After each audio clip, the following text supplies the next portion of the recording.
Hello everyone, UP police update में आप सभी का स्वागत है। तो आज की क्लास में हिंदी के कुछ महत्वपूर्ण प्रश्न देखेंगे, तो जल्दी से आप सभी लोग एक बार क्लास को शेयर कर दीजिए। तो चलिए देखते हैं पहला प्रश्न आज का। वो महिला बहुत विद्वान है, वाक्य में किस प्रकार की शुद्धि है? लिंग, वचन, कारक या संज्ञा? जी, इसका राइट आंसर क्या होगा? वो महिला बहुत विद्वान है, इसमें लिंग की अशुद्धि है, तो ऑप्शन नंबर ए यहाँ पर हमारा राइट हो जाता है। यहाँ पर क्या होना चाहिए? वो महिला विदुषी है, ना कि विद्वान है। चलिए आगे बढ़ते हैं। अगला प्रश्न है, महान का विपरीत अर्थ क्या होगा? विपरीत शब्द क्या होगा? वीर, धीर, तुच्छ या फिर डी सज्जन? तो इसका राइट आंसर है ऑप्शन नंबर सी, तुच्छ। महान का विपरीत अर्थ तुच्छ हो जाता है, ठीक है। और अगर वीर का देखेंगे तो वीर का होगा कायर, सज्जन का दुर्जन और धीर का अधीर। आगे बढ़ते हैं।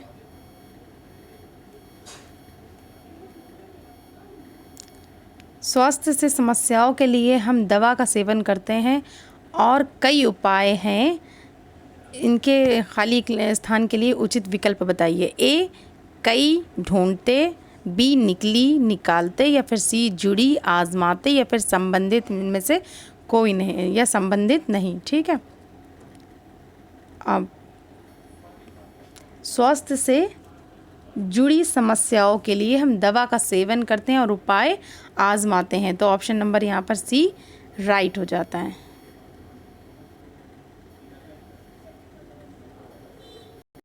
चलिए अगला प्रश्न देखते हैं।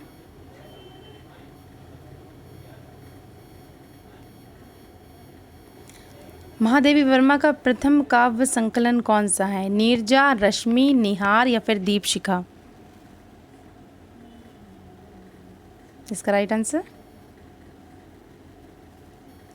Option number C, Nihar. Mahadevi Verma का जो प्रथम काव्य संकलन है वो निहार है। पूछ लेते हैं ये किस युग की कवित्री हैं? तो ये छायावादी युग की कवित्री हैं।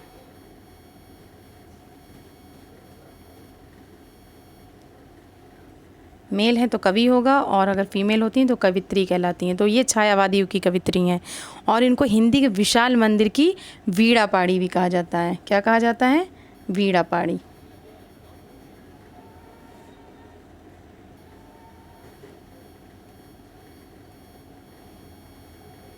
अगला प्रश्न है, प्रथम विश्व हिंदी साहित्य सम्मेलन सन में आयोजित किया गया था, रिक्त स्थान पर बताइए उचित विकल्प। किस सन में और कहाँ आयोजित किया गया था? सन 1955 दिल्ली में, या फिर बी 1945 उदयपुर में, या फिर सी 1910 वाराणसी में, या फिर 1975 नागपुर में? तो यहाँ पे राइट आंसर है ऑप्शन नंबर डी।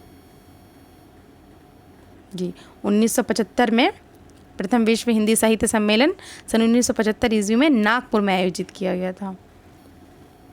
अगला प्रश्न देखते हैं। मेरी जेब में 10 रुपए हैं, वाक्य में प्रयुक्त कौन सा काल है बताइए?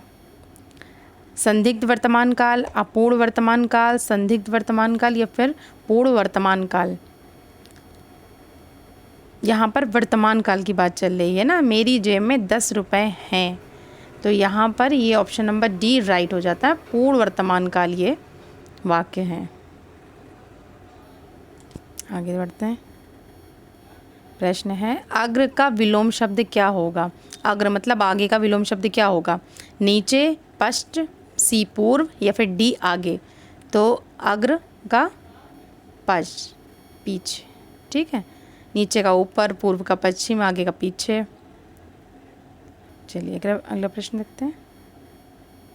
लक्ष्मण का एक अन्य पर्यायवाची शब्द क्या होगा? सुमित्रा पुत्र, नरेंद्र, लोकेश या फिर लंकेश? जी, इसका राइट आंसर है ऑप्शन नंबर ए, सुमित्रा पुत्र।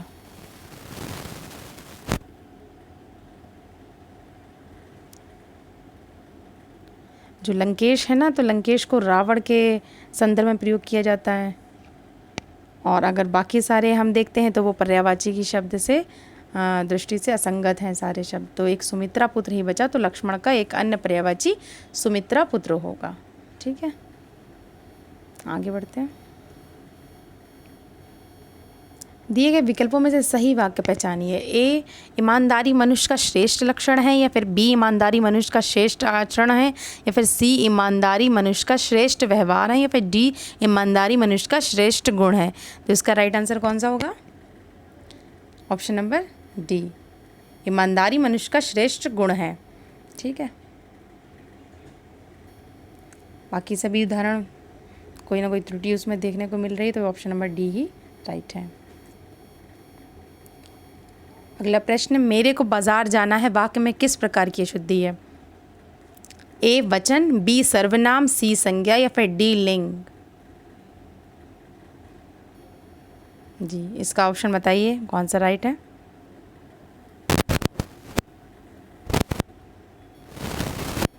देखिए, मेरे को बाजार जाना है, तो ये क्या है? मेरे को बाज़ार जाना है ना, तो मेरे को में ये दृष्टि से इसमें यहाँ पर हमको अशुद्धि दिख रही है। अब ये मेरे कहाँ किसके लिए यूज़ हुआ है ना? सर्वनाम के लिए यूज़ हुआ है ना, तो सर्वनाम है, तो यहाँ पर क्या होना चाहिए? मुझे बाज़ार जाना है, तो यहाँ पर अशुद्धि हमें कहाँ देखने को मिल रही है? बी, सर्वनाम में। ठीक है, चलिए आगे बढ़ते हैं।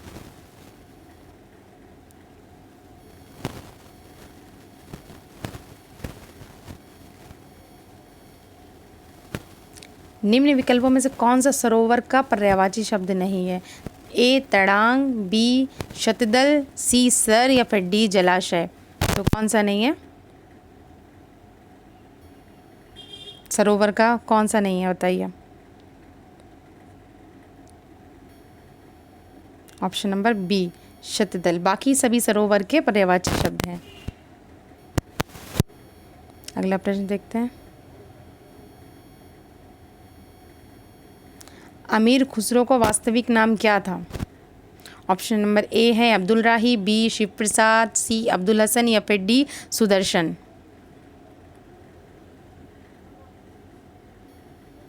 तो इसका राइट ऑप्शन है option number C, Abdul Hasan. ठीक है, अमीर खुसरो का वास्तविक नाम अबुल हसन था, और ये जो थे निज़ामुद्दीन औलिया के शिष्य थे। और अगर ये पूछ लेते हैं, अगला प्रश्न इस पे ये बन सकता है कि ये किसके कवि थे, कौन सी बोली के? तो ये खड़ी बोली के कवि थे, खड़ी बोली।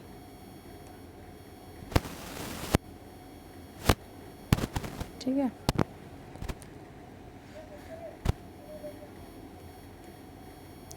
अगला प्रश्न है, लौकिक संस्कृत और अपभ्रंश भाषा का उचित विकास क्रम है, रिक्त स्थान में उचित विकल्प कौन सा होगा? ऑप्शन नंबर ए, पाली और प्राकृत, या फिर बी, संस्कृत प्राकृत, या फिर सी, वैदिक भाषा और पाली, या फिर डी, प्राकृत और पाली। देखिए, इसको एक बार अच्छे से समझ लीजिए आप लोग। इसका जो सही क्रम क्या है हिंदी का, तो वो सबसे पहले तो संस्कृत आई है ना, संस्कृत हो गई सबसे पहले, फिर उसके बाद आपकी पाली आ गई। ठीक, फिर पाली के बाद आपकी प्राकृत आ गई, प्राकृत के बाद आपकी अपभ्रंश आ गई,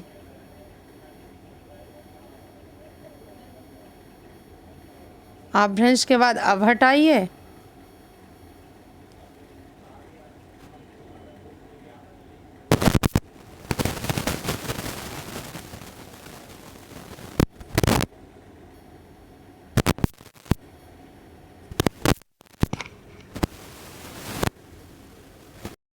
जी हाँ, संस्कृत, पाली, प्राकृत, अपभ्रंश, अवहट, और फिर हिंदी आई है। ठीक है, तो चलिए देखते हैं। लौकिक संस्कृत के बाद क्या आना है यहाँ पर? पाली, और फिर प्राकृत, और फिर अपभ्रंश से हिंदी भाषा का उचित विकास हुआ है। ठीक है, तो संस्कृत, पाली, प्राकृत, अपभ्रंश, अवहट और हिंदी। ठीक, तो यहाँ पर ऑप्शन नंबर हमारा ए राइट हो जाता है, ऑप्शन नंबर ए राइट हो जाता है, पाली और प्राकृत।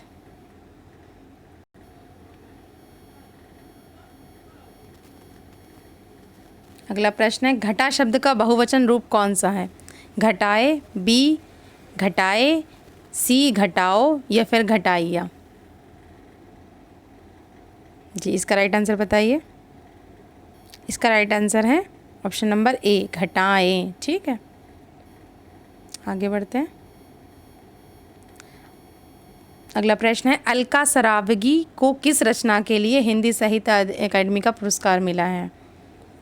ए यारों के लिए, यारों के यार, फिर बी एक लड़की, सी कलिकथा, वाया बाईपास, या फिर डी कितना बड़ा झूठ। तो इसका राइट आंसर बताइए जी। इसका राइट आंसर है ऑप्शन नंबर सी।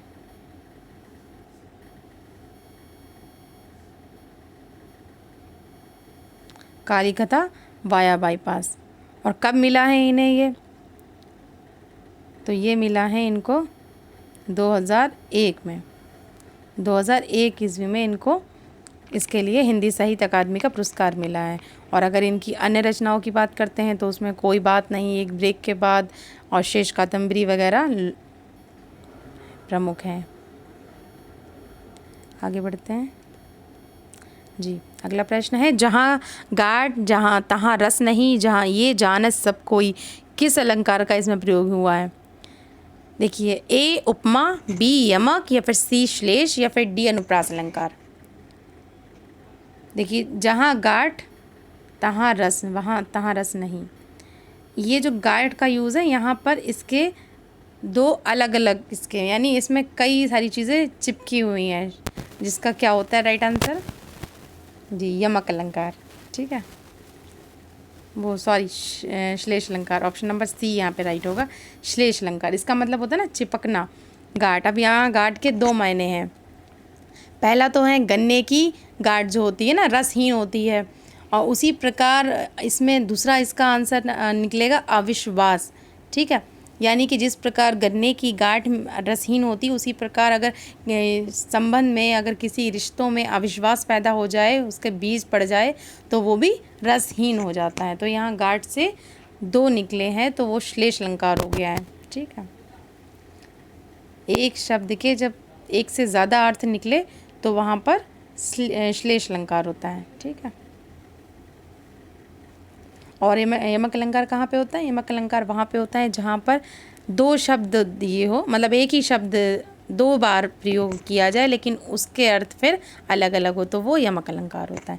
तो यहाँ पर श्लेष अलंकार है, शब्द एक ही है लेकिन उसके कई अर्थ यहाँ पे बन रहे हैं। ठीक है, आगे बढ़ते हैं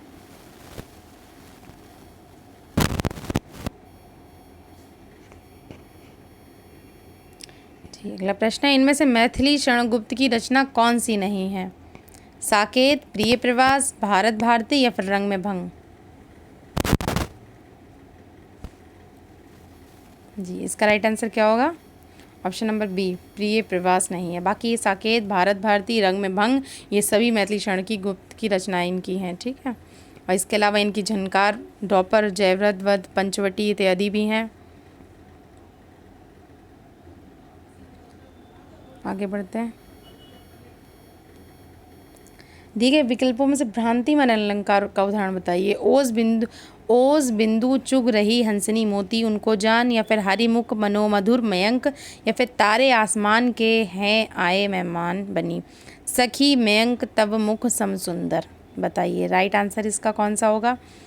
भ्रांतिमान यानी कि भ्रमित होना। कौन भ्रमित हो रहा है भाई? ऑप्शन नंबर ए ही राइट है ना इसका। ओस बिंदु चुग रही हंसनी मोती उनको जान, यानी हंसनी ओस के बिंदु जो हैं, छोटी छोटी ओस पड़ी हैं, उसको चुग रही है, क्या समझकर? मोती समझकर, तो वो भ्रमित हो रही है यहाँ पर। तो यहाँ पर भ्रांतिमान अलंकार हैं। आगे बढ़ते हैं। अगला प्रश्न है, भारतेंदु हरिश्चंद्र द्वारा संपादित पत्रिका इनमें से कौन सी नहीं है? पहचानिए। आनंद कादम्बनी, हरिश्चंद्र मैगजीन, बाला बोधनी, या फिर कवि वचन सुधा। कौन सी है जी? इसका राइट आंसर बताइए। ऑप्शन नंबर ए, आनंद कादम्बनी जो है ना, वो हरिश्चंद्र द्वारा रचित नहीं है। ठीक है, ये किसके द्वारा रचित है? अगर ये क्वेश्चन पूछे तो ये बद्री नारायण चौधरी प्रेमगन द्वारा मिर्ज़ापुर से इसका संपादन किया जाता था। ठीक है, इसका प्रकाशन वहीं से होता था, और ये मासिक पत्रिका थी। ठीक है, जो 1881 ईस्वी में निकलती थी, 1881 ईस्वी में। ठीक है, चलिए आगे बढ़ते हैं।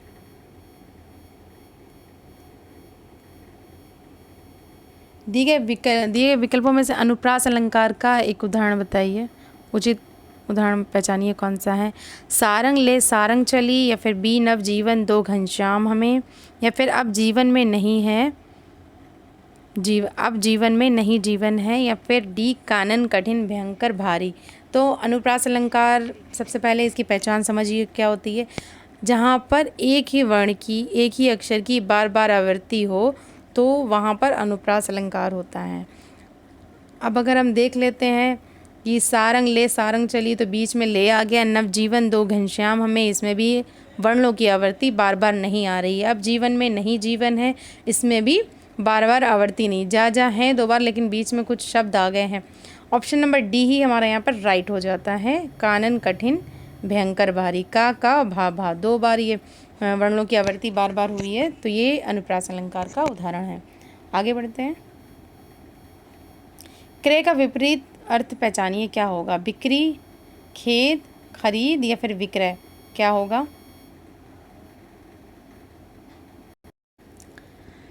जी बताइए क्या होगा क्रय का विक्रय। ऑप्शन नंबर डी राइट है, क्रय का विक्रय होता है। अगर बिक्री की बात करें तो बिक्री का विपरीत अर्थ क्या होगा, खरीद हो जाएगा। खेद का सम्मान, खरीद का बिक्री और विक्रय का क्रय। ठीक है, अगला प्रश्न देखते हैं। जी, हिंदी का मानक रूप किस भाषा से विकसित हुआ है।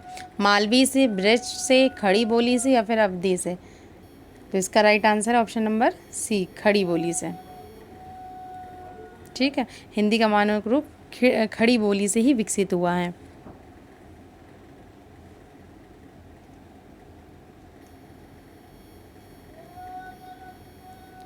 वे तुम उन सम स्वामी में कौन सा अलंकार है, बताइए।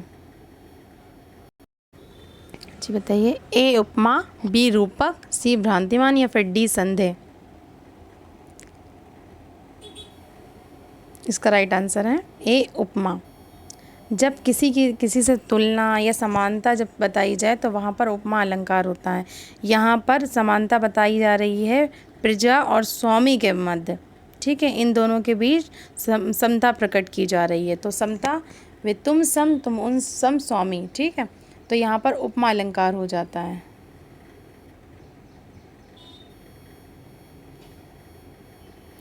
गरीब के घर के में गुणवान व्यक्ति, दिए गए विकल्प में से इसके अर्थ से संबंधित मुहावरा कौन सा होगा, बताइए। ए अंधेरे घर का उजाला, बी आग का तारा, सी गुदड़ी का लाल या फिर डी अंधे की लकड़ी।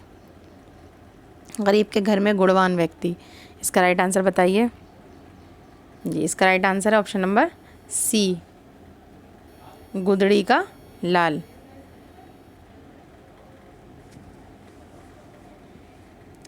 अगर हम बात करते हैं आग का तारा, इसका क्या होगा, तो हो जाएगा अत्यंत प्रिय होना, अंधेरे घर का उजाला होना, दरिद्र के घर गुणवान की योग्यता, आशा की एक किरण होती है। ठीक है, और अंधे की लकड़ी बस एकमात्र सहारा।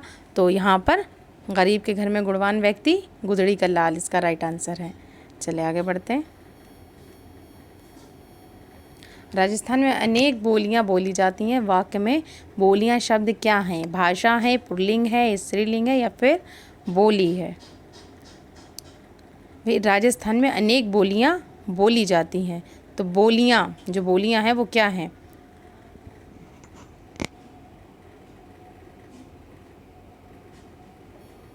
इसका राइट आंसर हो जाएगा ऑप्शन नंबर सी, स्त्रीलिंग। ठीक है, जिसमें बोलियां है ना, ये स्त्रीलिंग का शब्द है।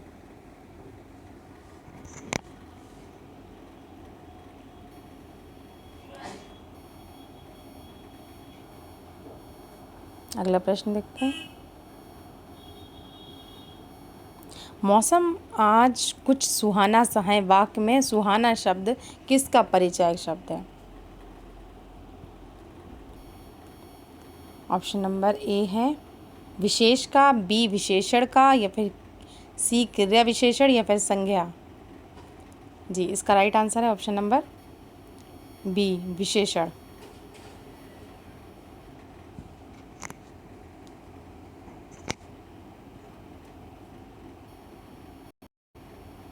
जी, जब संज्ञा या सर्वनाम की विशेषता जहाँ पर बताई जाए तो उसे विशेषण कहता है। ठीक, तो यहाँ पर विशेषण हमारा राइट आंसर हो जाता है।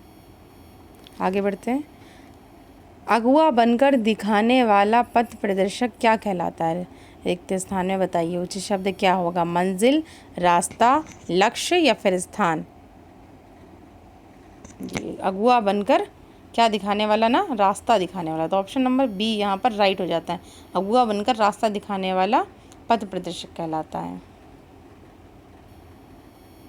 अगला प्रश्न, कवि शब्द किस शब्द का एक वचन है? कवि वृद्ध, कवि लोग, कवि समूह या फिर कवि दल?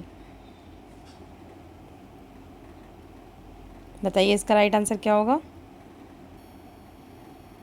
कवि शब्द किस शब्द का एक वचन है? ऑप्शन नंबर ए कवि वृद्ध। कवि वृद्ध बहुवचन हो गया और कवि एक वचन हो गया। ठीक है, तो कवि वृद्ध इसका राइट आंसर हो जाएगा।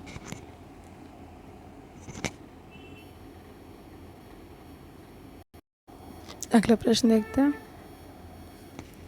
मोहन पिताजी को पत्र लिख रहा है, वाक्य में क्रिया का भेद प्रयुक्त हुआ है। रिक्त स्थान के लिए उचित विकल्प बताइए। ए प्रणयार्थक, बी नाम धातु, सी अकर्मक या फिर डी सकर्मक? जी, तो किसका हुआ है यहाँ पर प्रयोग? किस क्रिया का? मोहन पिताजी को पत्र लिख रहा है। ठीक है, यदि क्रिया के व्यापार का संचालन तो कर्ता से हो, कर्ता भाई ये हो गए हमारे मोहन। ठीक है, यानी कि मोहन के द्वारा पत्र लिखा जा रहा है। पत्र किसके द्वारा लिखा जा रहा है? मोहन के द्वारा पत्र लिखा जा रहा है, लेकिन इसका प्रभाव कहाँ पड़ रहा है? पिताजी को। पत्र किसे लिखा जा रहा है? पिताजी को लिखा जा रहा है। तो इस प्रकार की क्रियाओं को क्या कहते हैं? सकर्मक क्रिया। तो यहाँ पर ऑप्शन नंबर डी सही हो जाता है। ठीक है, चलिए आगे बढ़ते हैं।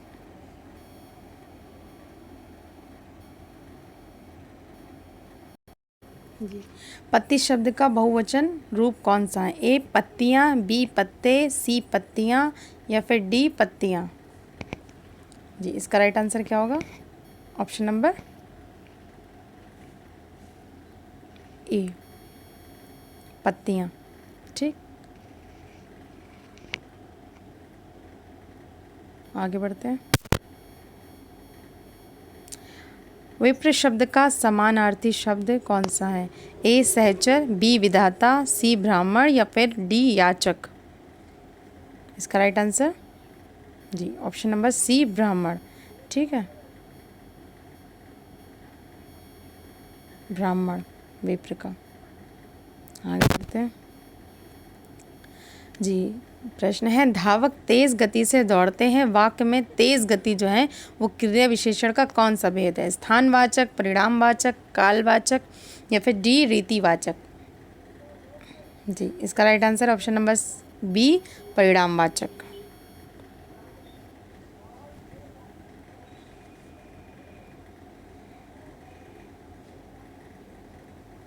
जी, अगला प्रश्न है सप्ताह में 7 दिन होते हैं, प्रस्तुत वाक्य में जो दिन है वो कैसा शब्द है? पुल्लिंग है, स्त्रीलिंग है, उभयलिंग है या फिर कुछ भी नहीं है? जी, इसका राइट आंसर ऑप्शन नंबर ए पुल्लिंग। ये पुल्लिंग है। ठीक है, आगे बढ़ते हैं।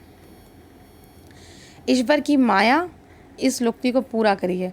ए कहीं छाया कहीं धूप, बी कहीं धूप कहीं छाया, सी सबसे न्यारी या फिर डी वो ही जाने? तो इसका राइट आंसर क्या होगा? ऑप्शन नंबर बी ईश्वर की माया कहीं धूप कहीं छाया। ईश्वर की माया कहीं धूप कहीं छाया, ये पूर्ण रूप है इसका। दिए गए विकल्पों में से उचित एवं शुद्ध वाक्य कौन सा होगा? आजकल शिक्षा को बड़ा महत्व दिया जा रहा है, बी शिक्षा पर आजकल बड़ा महत्व है या फिर सी आजकल शिक्षा का बड़ा प्रचलन है या फिर डी आजकल शिक्षा पर बड़ा महत्व है? तो सभी में कोई ना कोई त्रुटि है ऑप्शन नंबर ए को छोड़ करके, तो यहाँ पर ऑप्शन नंबर ए ही राइट हो जाता है। आजकल शिक्षा को बड़ा महत्व दिया जा रहा है। अगला प्रश्न देखते हैं।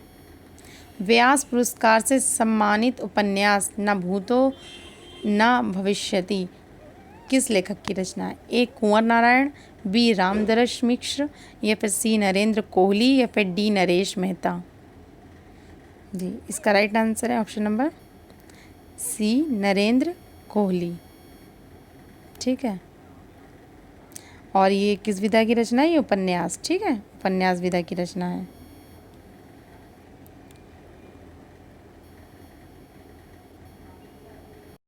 तो आज हमारी क्लास यहीं पर समाप्त होती है। और अगर आपको क्लास हमारी पसंद आई हो तो उसको लाइक करें और शेयर ज़रूर कर दीजिएगा और सब्सक्राइब करें, ताकि आने वाली हर क्लास का आपको नोटिफिकेशन सबसे पहले मिल जाए। Okay, good bye.